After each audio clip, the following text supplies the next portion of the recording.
नमस्ते अनुज जी। नमस्ते सेठी सर, स्वागत है आप दोनों का इंडियन बिजनेस टीवी पर। नमस्कार प्रिया जी। नमस्कार अनुज जी। नमस्कार जोशी साहब। नमस्ते मैम। बहुत अरसे बाद आपसे मिले हैं। हाँ सर, अच्छा लग रहा है। ऑलमोस्ट एक डेढ़ साल हो गया सर मिले हुए। जी, जी सर। और एक डेढ़ बिल्कुल साल सही में बोले। बहुत सारे चेंजेस चेंजेस हो गए। एक डेढ़ साल में मार्केट पूरा एक एक डायरेक्शन में है। जी, कमोडिटी मार्केट एक डायरेक्शन में बाकी तो है। माउंटेन एवरेस्ट हो सब गया अभी। अच्छा खासा मूवमेंट हो रहा है। हाँ, माउंटेन एवरेस्ट हो गया सर। जी। तो अनुज जी, कैसा रहा आज market? Any comments on the market? देखिए, मार्केट तो ठीक ठाक रहा। मार्केट अब बजट का वेट कर रहा है। अगर आप ग्लोबली भी देखेंगे तो ग्लोबल में भी पॉलिटिकल वायलेंस हमने देखा ट्रम्प के ऊपर। तो कहीं ना जी, कहीं मार्केट अब जो है पूरा ग्लोबली अगर आप देखेंगे तो कहीं ना कहीं बहुत एक टेंशन वाला माहौल हम देख रहे हैं मार्केट में। जी। इलेक्शंस भी हैं। भारत के अंदर बजट है, यूएस में इलेक्शंस हैं। हम्म।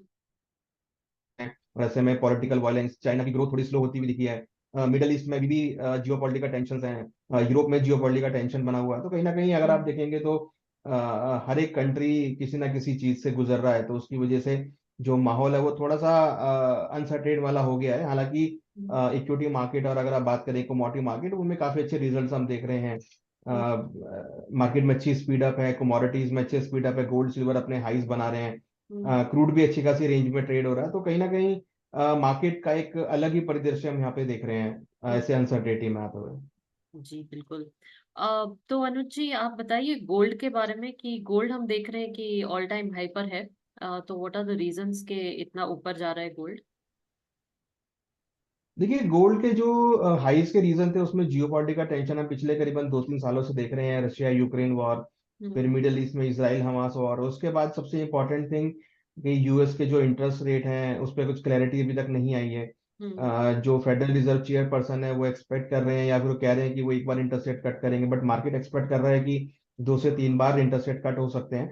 हम्म। उसकी वजह से हमने देखा कि डॉलर इंडेक्स में गिरावट आती हुई दिखाई दी, बॉन्ड में कूल ऑफ रहा। इन बिटवीन अगर आप देखेंगे तो कहीं ना कहीं जो एक पॉलिटिकल वॉयलेंस हमने लास्ट वीक यूएस में देखा, उसकी हम्म। वजह से गोल्ड को सपोर्ट आते हुए दिखाई दिया। ईटीएफ जी। की बाइंग हमने आती हुई देखी, इन्वेस्टमेंट डिमांड हमने आती हुई देखी। तो सारे ये फैक्टर्स हैं जिसकी वजह से गोल्ड के अंदर एक अच्छा खासा मूवमेंट है। और हमने रिसेंटली देखा कि गोल्ड ने अपना जो प्रीवियस हाई था करीबन $2450 का, उसको ब्रेक करके $2487 का हाई बनाया, मीन ऑलमोस्ट $2500 के आसपास आते हुए देखे। एमसीएक्स की अगर बात करें तो 74,500 तक के लेवल हमने अगेन यहाँ बनते हुए देखे। तो अक्रॉस द ग्लोब गोल्ड के प्राइस हमने लाइफ टाइम हाई पे आते हुए देखे हैं। जी। और हम देख रहे हैं कि फेडरल रिजर्व जो है वो इंटरेस्ट रेट रिड्यूस करेंगे, ऐसा एक्सपेक्टेड है। तो आपके क्या ऑब्जर्वेशंस हैं? देखिए, फेडरल रिजर्व अभी यूएस के डेटा को वॉच कर रहा है और उनका कहना है कि अभी वो फिलहाल यूएस के डेटा को ही वॉच करेंगे। जी। उनका टारगेट है कि 2% इन्फ्लेशन को लेके आना। उनका टारगेट है कि जो वहाँ पे अनएम्प्लॉयमेंट इश्यूज हैं उसको कंट्रोल में करना। यूएस की इकोनॉमी हालांकि पिछले आफ्टर कोविड हम्म। ग्रोथ जरूर देखी गई है, बट ग्रोथ उस एक्सपेक्टेशन से नहीं हुई जितना वो एक्सपेक्ट कर रहे थे। हम्म। तो कहीं ना कहीं अभी भी वो यूएस के डेटा को वॉच करने की कोशिश कर रहे हैं।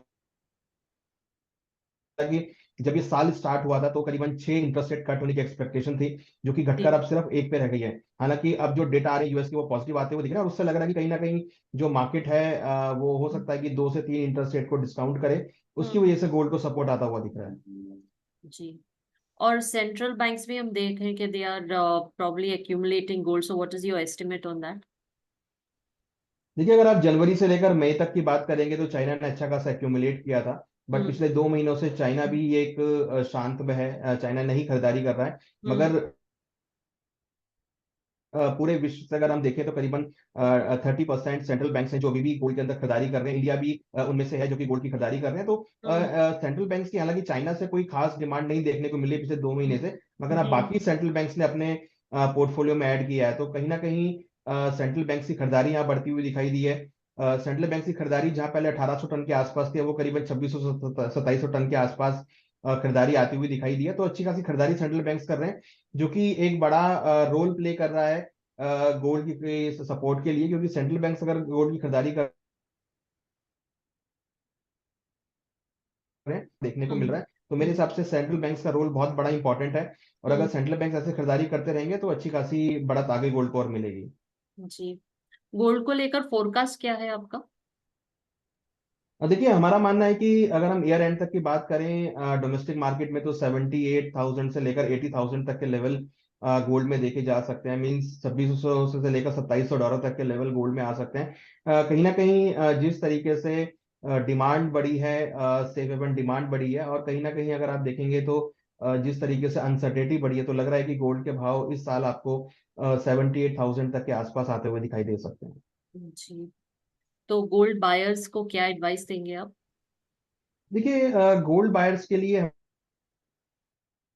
हमें लगता है कि जो भी डिप्स मिलते हैं उसमें खरीदारी करें, अपने पोर्टफोलियो का 5 से 10% तक गोल्ड में जरूर इन्वेस्टेड रहें, चाहे वो फिजिकल फॉर्म में हो। हालांकि अगर आप देखेंगे तो इस टाइम पे बहुत सारे प्रोडक्ट अवेलेबल हैं मार्केट में। एमसीएक्स का गोल्ड अवेलेबल है, जिसमें गोल्ड मिनी, गोल्ड गिनी और बड़ा गोल्ड अवेलेबल है। इसके साथ गोल्ड ईटीएफ भी अवेलेबल है, वो भी खरीदारी कर सकते हैं। फिजिकल गोल्ड तो ट्रेडिशनल है ही, उसके साथ साथ अगर आप देखेंगे तो सोवरेन गोल्ड बॉन्ड भी ले सकते हैं। तो बहुत सारे प्रोडक्ट अवेलेबल है मार्केट के अंदर। किसी भी फॉर्म में अगर आप गोल्ड को लेते हैं तो वो एक गोल्ड पोर्टफोलियो को हेज प्रोवाइड करेगा, और एक हम्म। अच्छा इन्वेस्टमेंट माना जाता है। जी। और कोई बात आप बताना चाहेंगे गोल्ड के बारे में? देखिए गोल्ड के साथ साथ मुझे लगता है कि सिल्वर भी अट्रैक्टिव पोर्शन में है। 14 साल के बाद उसमें ब्रेकआउट आया, तो बुलियन सेक्टर अगर आप बात करेंगे तो मुझे लगता है कि बुलियंस में ही टोटल पोर्टफोलियो का 20% के आसपास रख सकते हैं, जो कि पोर्टफोलियो के लिए सपोर्टिव है। ऑप्शंस बहुत सारे हैं इन्वेस्टमेंट करने के लिए, प्रोडक्ट बहुत सारे हैं मार्केट के अंदर। ईटीएफ नहीं थे पहले, अब ईटीएफ ने काफी अच्छा जोर पकड़ा है। ईटीएफ के अंदर इनफ्लो काफी आता हुआ दिखाई दिया है। फिजिकल के अंदर डिमांड बढ़ी है, सोवरेन गोल्ड बॉन्ड की डिमांड बढ़ी है। तो मेरे हिसाब से जो इन्वेस्टर है वो ऐसे ऑप्शंस को चुन सकते हैं, सोवरेन गोल्ड बॉन्ड को, सिल्वर ईटीएफ, गोल्ड की अपॉर्चुनिटी है, गोल्ड सिल्वर के मिनी माइक्रो कॉन्ट्रैक्ट अवेलेबल है। तो सारे प्रोडक्ट अवेलेबल हैं एज पर द यूजर्स, छोटे कॉन्ट्रैक्ट, बड़े कॉन्ट्रैक्ट। तो मेरे ख्याल से इन्वेस्टर्स जो हैं उनके लिए अब बहुत सारे प्रोडक्ट अवेलेबल हैं बुलियंस के, जिसको अपने पोर्टफोलियो में वो यूज कर सकते हैं। जी। सेठी सर, आपके सवाल? अभी आप बता रहे थे तो मुझे याद आया कि आपने बताया कि हमारे पास सब प्रोडक्ट अवेलेबल है, और अभी ऐसा आरोप लगाया जा रहा है कुछ तबकों द्वारा स्टॉक एक्सचेंजों पर कि ये लोग स्पेकुलेशन और डेरिवेटिव्स के हिसाब से इतना स्पेकुलेशन ओरिएंटेड प्रोडक्ट बना रहे हैं। तो एक वो विषय है, उस पर हमें चर्चा करनी है, किसी दिन हम करेंगे। जी। देखिए इसमें मैं एक बात कहना चाहूंगा कि डेरिवेटिव प्रोडक्ट जो है बेसिकली वो रिस्क को हेज करने के प्रोडक्ट हैं। जैसे अगर एक ज्वेलर है, अगर मैं ज्वेलर की बात करूं, तो ज्वेलर के पास मान लीजिए अगर 100 टन की इन्वेंट्री है, तो वो अपने 100 टन की इन्वेंट्री को डेरिवेटिव प्रोडक्ट के साथ हेज कर सकता है। तो ये जो प्रोडक्ट बनाए गए हैं ये बेसिकली रिस्क को मिटिगेट करने के लिए हैं। मगर कहीं ना कहीं हम देखें तो यहाँ पे ट्रेडिंग का एक्टिविटी काफी बढ़ी है। ट्रेडिंग की देखिए, रिटेल जो कस्टमर होता है या जो रिटेल इन्वेस्टर होता है वो ट्रेडिंग पे ज्यादा फोकस रहता है। हालांकि जो कॉर्पोरेट्स होते हैं या फिर जो ज्वेलर्स होते हैं वो इसको थोड़ा कम अभी यूज कर रहे हैं। मेरे हिसाब से अवेयरनेस की थोड़ी सी कमी है। बट हाँ, अवेयरनेस जैसे से आगे बढ़ती हुई दिखाई देगी तो ये प्रोडक्ट जिनका मेन उद्देश्य है रिस्क को मैनेज करना था, वो यहाँ पर आते हुए दिखाई देगा। जैसा सेबी चीफ ने कहा था कि 90% लोग लूज करते हैं बाजार में, जो स्पेकुलेटिव या डेरिवेटिव्स का जो मार्केट है, ऑप्शंस का जो है, तो उसका जो लाभ नहीं हो रहा है, नुकसान ज्यादा हो रहा है। देखिए सेठी साहब, उसमें मुझे लगता है कि जो मार्केट है, जो प्रोडक्ट्स हैं वो उनका मेन ऑब्जेक्टिव डिफरेंट है। ट्रेडिंग करने के लिए भी है, ट्रेडिंग कर सकते हैं, बट कहीं ना कहीं रिस्क को मिटिगेट करना, रिस्क को संभालना, ये भी एक बड़ी जिम्मेदारी होती है इन्वेस्टर की, कि अपने रिस्क को जरूर प्रोफाइल करे कि वो रिस्क कितना ले सकता है। ये थोड़े से लिक्विडिटी प्रोडक्ट हैं, थोड़े कैची प्रोडक्ट है। ये बहुत जल्दी कैच कर लेते हैं इन्वेस्टर को, तो इसलिए इन्वेस्टर अपना का जो जिनको नहीं है नॉलेज वो बड़ा अमाउंट लेके आ जाते हैं और लंबे लंबे लॉसेस के लिए होल्ड करते हैं। तो मेरे हिसाब से थोड़ा सा रिस्क इसके बारे में अगर नॉलेज ले इन्वेस्टर, या थोड़ा रिस्क को अगर देखें, तो डेफिनेटली काफी अच्छे प्रोडक्ट हैं जिसको इन्वेस्टर यूज कर सकते हैं। यहाँ में थोड़ा विषयांतर होगा, लेकिन एक मैं बात बताऊं कि प्रेस्टीज कुकर था, तो उस कुकर में एक आदमी शराब बनाता था। तो प्रेस्टीज कंपनी बोलती है देखिए हमने तो शराब बनाने के लिए नहीं दिया है, अभी उसकी कलाकारी है कि वो बनाता है उससे। तो अच्छा, देखिए मैं आपने वापस बोलना चाहता हूँ कि आपने बड़ा गोल्ड अच्छा का पीछे भी। जूसे आपने बड़ा अच्छा सिर्फ आपने बड़ा अच्छा वर्ड यूज है, कलाकारी। तो जिसके पास कलाकारी है मार्केट में ट्रेड करने की, वो डेरिवेटिव में ट्रेड कर सकता है। क्योंकि डेरिवेटिव के अंदर एन नंबर ऑफ स्ट्रेटेजीज होती हैं, जिसको समझना, जिसको पढ़ना, तो जो स्ट्रेटेजी में माहिर है, जो कलाकार है स्ट्रेटेजी बनाने में और उसको एग्जीक्यूट करने में, वो डेरिवेटिव में ट्रेड ले सकता है। और मेरे हिसाब से जो इस चीज में स्ट्रांग है, केवल उसी को ही डेरिवेटिव करना चाहिए। तो गोल्ड अभी पीछे मंगा है इन्होंने, यूके में इनका गोल्ड पड़ा जी। हुआ था, 400 टन और पड़ा है, कितना टन पड़ा है, तो समझ नहीं आया कि क्राइसिस आ गया दोबारा से, इसलिए मंगाया, यहाँ भूल गए थे वहाँ पड़ा हुआ है, वो याद देखिए आया तो मंगाया। उसके पीछे थ्योरी ये था कि जो उन्होंने एक्चुअली प्लेज किया था वो वहां से छुड़ाया गया है, जो वहां पे रखा हुआ था। तो एक इंडिया के लिए अच्छा है कि जो उन्होंने पहले कभी लोन लिया होगा या प्लेज कराया होगा, तो वो वापिस ले, इट मीन्स कि उन्होंने उसका पूरा भुगतान कर दिया। तो ये इंडियन इकोनॉमी के लिए अच्छा है कि जो गोल्ड था वो इंडिया के पास वापिस आया है। तो दैट इज अ और बाकी पॉजिटिव पड़ा हुआ पॉइंट है कि अभी, हाँ, बाकी अभी पड़ा गोल्ड हुआ है। पड़ा धीरे हुआ है। धीरे धीरे धीरे वो भी मेरे ख्याल से वापिस इंडिया में आ जाएगा। और दूसरा, अभी जब ईटीएफ लेते हैं, गवर्नमेंट ईटीएफ इशू करती है, तो क्या उतना सोना खरीदती है उसके सामने, कि ऐसे ही सर्टिफिकेट इशू करती रहती है? नहीं नहीं, देखिए जो भी गोल्ड का सरकारी बॉन्ड है, सॉवरेन गोल्ड बॉन्ड, वो फिजिकल गोल्ड से प्लेज होता है। क्योंकि जितना भी गोल्ड वो गवर्नमेंट ले रही है, उसमें गारंटी रिटर्न भी है 2.5% के आसपास। तो जो भी सॉवरेन गोल्ड बॉन्ड इशू किए जाते हैं, वो फिर फिजिकल गोल्ड से बैक्ड होते हैं। नहीं तो एमसीएक्स वाला हाल हो जाएगा, कि गोदामों में है ही नहीं माल, और सब बेच दिया है, नहीं, यहाँ पे तो है किसी को सर। जितना चाहिए लेके जाए। यहाँ पे तो है, यहाँ पे तो आरबीआई गारंटी देता है कि 2.5% आपको रिटर्न भी मिलेगा और उसकी मैच्योरिटी भी मिलेगी। हमने रिसेंटली देखा, जो फर्स्ट ट्रांच की मैच्योरिटी हुई, उसमें करीबन 126-128% के आसपास के रिटर्न्स लोगों को मिले हैं। और दूसरा क्या है, हमारे यहाँ गोल्ड का दो चीजें हैं, एक तो हिस्ट्री धन करके हिस्ट्री नहीं बताती है उसके पास कितना है गोल्ड, तो आदमी को नहीं बताएगी, तो घर में कितना सोना पड़ा है वो मालूम नहीं है। और दूसरा, कितना स्मगल होके आता है उसका कोई अकाउंटिंग नहीं है। तो हमारे यहाँ 800 टन दिखाता है, अगर ये सारा एक्यूमुलेट करेंगे तो 8,000 टन तो देखिए, होगा। ये अगर आप देखेंगे तो एक डिस्कशन के थ्रू ये फिगर आया था कि करीबन 33,000 टन के आसपास गोल्ड जो है वो भारत में अवेलेबल है, जो अकाउंटेबल है, जिसको अभी तक काउंट नहीं किया गया है। तो कहीं ना कहीं ये फिगर पता नहीं कहाँ से आया, बट ये व्हाट्सएप के थ्रू फ्लोट होता है कई बार, कि इतना गोल्ड भारत के अंदर है। चाहे वो मंदिरों का आप ऐड कर लो, या लोगों की इंडिविजुअल प्रॉपर्टी को ऐड कर लो, या इन लोगों के पास जो होल्डिंग है उसको ऐड कर लो, तो भारत के अंदर अगर आप देखेंगे तो अनऑफिशियली बहुत बड़ा गोल्ड का रिजर्व है जो भारत में है अभी। और कहीं ना कहीं अगर आप देखेंगे तो आरबीआई के पास है, वो तो फिगर उनका काउंटेबल ही है। बट हाँ, आपने सही कहा कि ऐसा गोल्ड भारत के अंदर है जो अनअकाउंटेबल है, जिसको हम एक तरीके से डेड एसेट बोलते हैं, जो ज्वेलरी के फॉर्म में है, जो कि कभी बाहर निकला ही नहीं है। यहाँ एक चीज मैं आपसे पूछना चाहूंगा, अभी सिल्वर के बर्तनों में जो राजा महाराजा खाना खाते थे, ये सोने वाले में भी खाते होंगे, तो उसका कोई खास टेस्ट रहता है या कुछ बढ़िया लगता है? आपका क्या देखिए जानकारी है उसमें? देखिए कुछ खाने की आइटम्स हैं जिसको आप यूज कर सकते हैं। जैसे कि अगर आप बात करें कि चांदी के गिलास में जनरली लोग दूध पीना प्रेफर करते हैं, तो वो एक होता है। और हालांकि सोने के बर्तनों में बहुत रेयर ही खाना खाया जाता है। सोने का जनरली आपको गिफ्ट आइटम बहुत मिलेंगी, या फिर सोने की आपको जो नक्काशी में यूज किया जाता है, गोल्ड का पानी काफी यूज किया जाता है। तो खाने पीने के लिए जनरली लोग चांदी के बर्तन को काफी यूज करते हैं। और आपने बिल्कुल ठीक कहा कि जो राजा महाराजा थे वो अभी भी खाने के में यूज करते हैं, और ट्रेडिशनली जो लोग हैं वो अभी भी यूज करते हैं। तो खाने के लिए चांदी का आइटम यूज होता है, और वो अभी भी यूज होता है। वो खाना रात को बर्तन रखने के टाइम में राजा ही अकाउंटिंग करता होगा उसकी, कि गोल्ड का ही काम। देखिए, अभी तो मुझे पता नहीं, बट हाँ, आप इसके बारे में आप ज्यादा बता सकते हैं, क्योंकि आप मोस्ट एक्सपीरियंस है हमसे, एज वाइज भी और एक्सपीरियंस वाइज भी। तो हमने तो देखा नहीं मैं है अभी ये, बट राजा महाराजा के टाइम में नहीं हूँ। बट आप फील कर सकते हैं, क्योंकि आप हैं सर एक्सपीरियंस, तो आई थिंक आपको इतना आइडिया होगा सर। कहीं होगा तो जरूर जाएंगे। जी बिल्कुल। अभी ऑयल प्राइसेस, क्रूड ऑयल बहुत नैरो रेंज में चल रहा है, तो क्या कारण है जी, उसके? देखिए एक तो उसके पीछे कारण है कि यूएस इन्फ्लेशन से फाइट कर रहा है, और यूएस कंटिन्यूअसली अपनी इन्वेंट्री को बढ़ा रहा है। दूसरी तरफ चाइना की तरफ से कोई डिमांड देखने को नहीं मिली है, ग्लोबल लेवल पे भी कोई डिमांड देखने को नहीं मिली है। हालांकि जो क्रूड के सपोर्टिव फैक्टर है वो जियो पॉलिटिकल टेंशन है, जो कि हम देख रहे हैं कंटिन्यूसली इंक्रीज हुई है, और कहीं ना कहीं ईज ऑफ भी होता हुआ दिखा है। तो अभी जो क्रूड के प्राइस वो रेंज बाउंड है, वो इसी वजह से है कि कुछ क्लैरिटी नहीं आ पा रही है कि किस डायरेक्शन में जाएंगे। हालांकि अगर आप पूरे साल में देखेंगे तो 70 से लेकर $90 के बीच क्रूड के प्राइस मूव किए हैं, और हमें लगता है कि यही रेंज अभी फिलहाल आगे रहने वाली है, क्योंकि यूएस नहीं चाहता कि इलेक्शन से पहले कोई बड़ा इन्फ्लेशन बढ़ता हुआ दिखाई दे, क्योंकि उनका टारगेट है कि वो 2% इन्फ्लेशन को कंट्रोल करेंगे। तो मुझे लगता है कि अभी फिलहाल इन्फ्लेशन का जो इशू है वो यूएस के लिए है, और उसके चलते वो अभी और एक्सप्लोर करेंगे क्रूड को, जिससे कि क्रूड की वजह से इन्फ्लेशन ना इंक्रीज हो।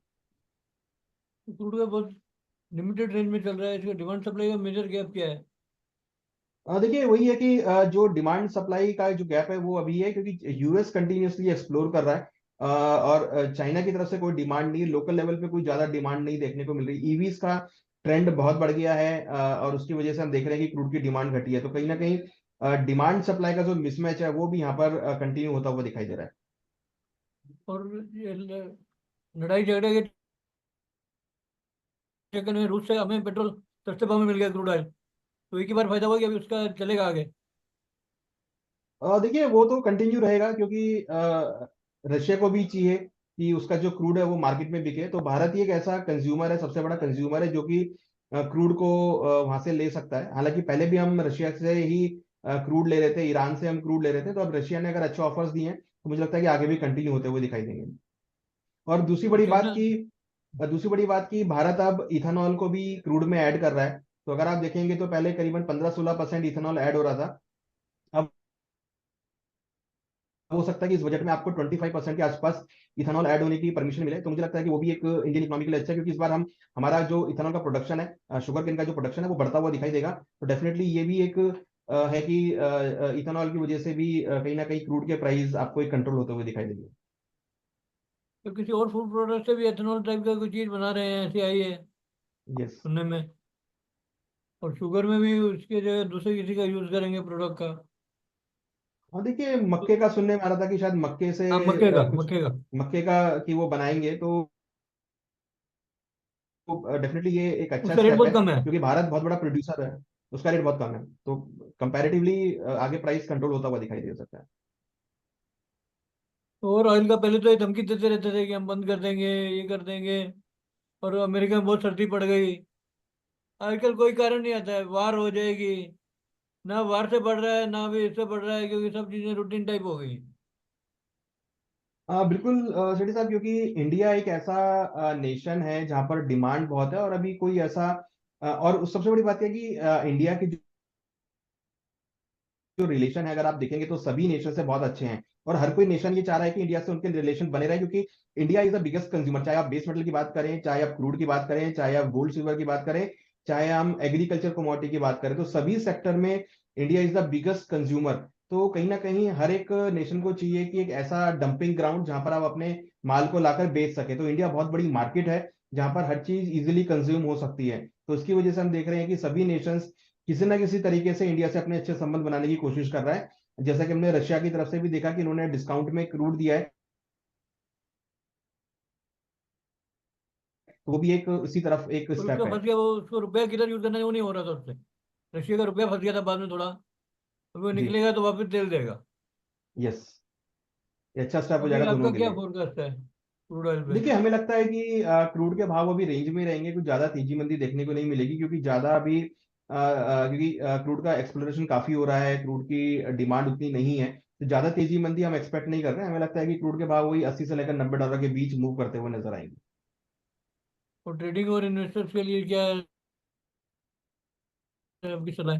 देखिए ट्रेडिंग और इन्वेस्टर के लिए मुझे लगता है कि खरीदारी की तरफ ही रहना चाहिए। जो भी करेक्शंस आती है वहाँ खरीदारी का ट्रेड देख के चल सकते हैं, क्योंकि जियोपॉलिटिकल टेंशन अभी भी बरकरार है, और इस रेंज के अंदर जो रेंज है उसमें अंदर ट्रेड प्ले कर सकते हैं। तो इन्वेस्टर जो अपन है, हेजिंग करें?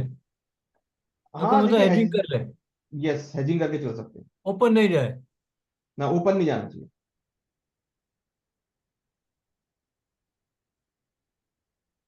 और कुछ बताइए खास। देखिए यहाँ पर इंपॉर्टेंट ये है कि यहाँ पर भी अगर आप डेरिवेटिव की बात करेंगे तो बहुत बड़ा रोल प्ले होता है डेरिवेटिव में। ऑप्शन ट्रेडिंग के थ्रू क्रूड के अंदर अगर आप एमसीएक्स के वॉल्यूम की बात करेंगे तो 80% क्रूड के वॉल्यूम से एक्सचेंज का वॉल्यूम आता है। तो क्रूड के अंदर बहुत अच्छा डेरिवेटिव सेगमेंट है, ऑप्शन ट्रेडिंग कर सकते हैं, ऑप्शन ट्रेडिंग का अच्छा प्लेटफॉर्म है, लिक्विडिटी है, कॉन्ट्रैक्ट्स हैं। तो मेरे ख्याल से ऑप्शन ट्रेडिंग के थ्रू भी क्रूड को ऐड कर सकते हैं। जो लोग निफ्टी या बैंक निफ्टी में ट्रेड करते हैं, उनके लिए ऑप्शन है कि वो क्रूड के नेचुरल गैस या क्रूड के ऑयल नेचुरल गैस के ऑप्शंस को अपने पोर्टफोलियो में ऐड करें, अपने पोर्टफोलियो में ट्रेडिंग का पार्ट बनाएं, एज कंपेयर इक्विटी से काफी कम प्रीमियम्स हैं, अच्छी वॉलिटिलिटी जहाँ पे अच्छा ट्रेडिंग एक्टिविटी बन सकते हैं। तो अगर ट्रेडिंग माइंड सेट है तो मेरे ख्याल से क्रूड और नेचुरल गैस को या गोल्ड सिल्वर के ऑप्शंस को अपने पोर्टफोलियो में एक बार ऐड करके देखना चाहिए। मैं गोल्ड का चार्ट देख रहा था, जी तो उसमें 600 साल तक गोल्ड में 1 रुपए का भी चेंज नहीं आया था। जी तो वो भी एक आश्चर्यजनक बात थी कि लोगों को इंटरेस्ट नहीं था, और अभी इतना इंटरेस्ट हो गया है, सब बोल रहे हैं इन्वेस्ट करो इसमें।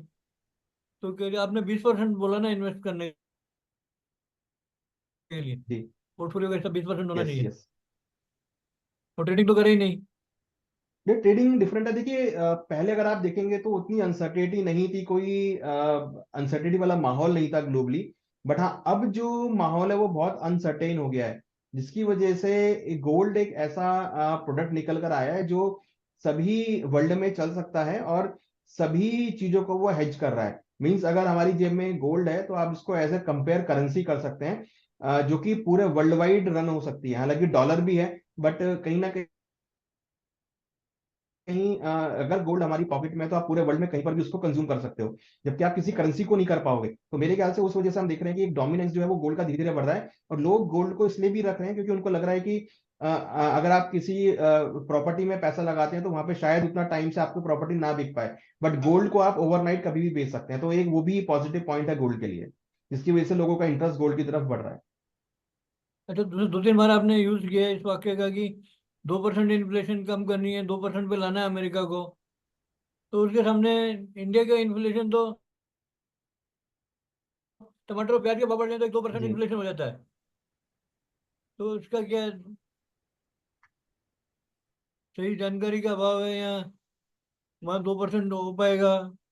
देखिए, यूएस की इकोनॉमी सर डेवलप्ड इकोनॉमी है, उनको खाली सस्टेन करना इंपॉर्टेंट है उनके लिए। उनको वो ऑलरेडी ग्रोइंग फेज में चल रहे हैं, जबकि इंडिया जो है वो डेवलपिंग कंट्री है। तो यहाँ पर कुछ भी जरा सा भी भाव बढ़ता है तो तुरंत वो रिफ्लेक्ट होता है नंबर्स में। जबकि यूएस के लिए इंपॉर्टेंट है कि उनको अपनी जो इन्फ्लेशन है उसको मेंटेन रखें और अपनी अनएम्प्लॉयमेंट को मेंटेन रखे। तो थोड़ा सा डिफरेंस है अगर हम इसको इंडिया यूएस में हम कंपेयर कर रहे हैं। अगर आप देखेंगे रिसेंटली इंडिया का फॉरेन रिजर्व बहुत हाई पर आ गया है, लाइफ टाइम हाई पे। अभी हमने देखा करंट अकाउंट डेफिसिट भी हमारा पॉजिटिव होता हुआ दिखाई दिया है। तो कहीं ना कहीं इंडिया उस फेज पर है जहां पर यूएस 50 साल पहले था। तो हम अभी थोड़े से डेवलपिंग फेज में, जबकि यूएस डेवलप्ड फेज में है। तो दोनों में अगर हम इसको कंपेयर करें तो यूएस के लिए सस्टेन होना इंपॉर्टेंट है, जबकि इंडिया के लिए ग्रो करना इंपॉर्टेंट है। और अगर जहां हम ग्रो की बात करते हैं तो वहां पर कई बार इन्फ्लेशन अच्छा भी होता है, क्योंकि अगर हम ग्रो करेंगे तो डेफिनेटली जो कंजम्पशन है, जो स्पेंडिंग्स है, वो इकोनॉमी की इंक्रीज होती हुई दिखाई देंगी, जो कि एक इकोनॉमी के लिए अच्छा होता है।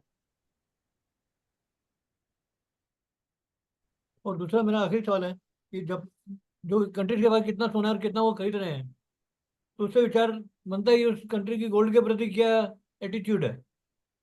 देखिए यूएस डोमिनेट करता है डॉलर को, तो उनको अपने डॉलर को हेज करने के लिए कोई एक प्रोडक्ट चाहिए, तो इसलिए उन्होंने गोल्ड को वहां पे लिया हुआ है। तो उनका मेन ऑब्जेक्टिव सिर्फ अपने डॉलर को हेज करना है, अपनी इकोनॉमी को हेज करना है, अपनी बॉन्ड यील्ड को हेज करना है। उसके लिए ही वो खाली गोल्ड परचेज कर रहे हैं। उसके अलावा कोई उनका मोटिव नहीं है गोल्ड को हेज करना, क्योंकि वो गोल्ड लेकर करेंसी प्रिंट करते हैं। तो basically they are managing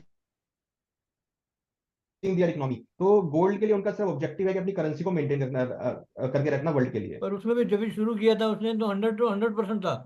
100% gold के सामने 100% करेंसी होती थी। आज से दो यस। परसेंट होती होगी। वो भी हाँ आंकड़ा हमें देखिए, उसकी बहुत भी फर्क आया क्लैरिटी अभी उसमें। तक, नहीं है मार्केट में कि कितना उनका क्लैरिटी है। बट हाँ, कहीं ना कहीं वो अभी करेंसी को, गोल्ड को यूज कर रहे हैं करेंसी को हेज करने के लिए और करेंसी को प्रिंट करने के लिए। तो ऐसे जैसे मैं आपकी हाइट 1 फुट से नापूं और फुट्टा 12 इंच का है, कल फुट्टे मेरा 8 इंच का रह जाएगा तो आपकी हाइट तो ज्यादा हो यस। जाएगी, क्यों नापने वाला 8 इंच का हो गया है। देखिए पहले अगर आप देखेंगे तो पहले एक तोला 12 ग्राम का होता था, अब एक तोला सिर्फ 10 ग्राम का रह गया है।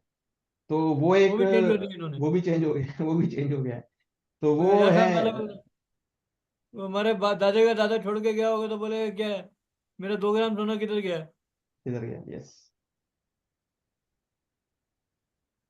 प्रिया जी। जी अनुज जी, आपसे बात करके बहुत अच्छा लगा। आप कई महीनों के बाद जुड़े हमारे साथ वापस, तो thank you so much for joining us today. आपसे फिर जल्दी मिलेंगे। नमस्ते। Thank you Priya ji, thank you, नमस्ते, थैंक यू सेठी साहब, thank you.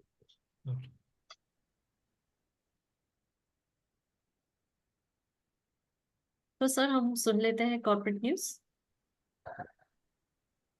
Thank you. Vedanta ने 461 रुपए 26 पैसे प्रति शेयर के फ्लोर प्राइस के साथ अपना qualified institution placement QIP issue launch किया। अशोक लेलैंड की सहायक कंपनी हिंदुजा टेक लिमिटेड ने टेकोसिम ग्रुप के अधिग्रहण के लिए एक निश्चित समझौते पर हस्ताक्षर करने की घोषणा की।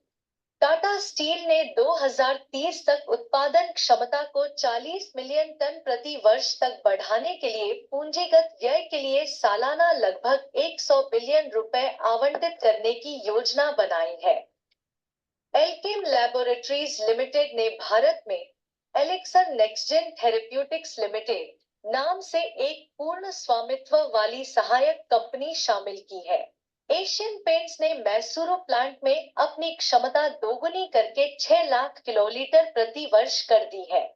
L&T के स्वामित्व वाली माइंडट्री का Q1 लाभ सालाना आधार पर 1.5% गिरकर 1,135 रुपए करोड़ रह गया, जबकि राजस्व में 5% की वृद्धि हुई।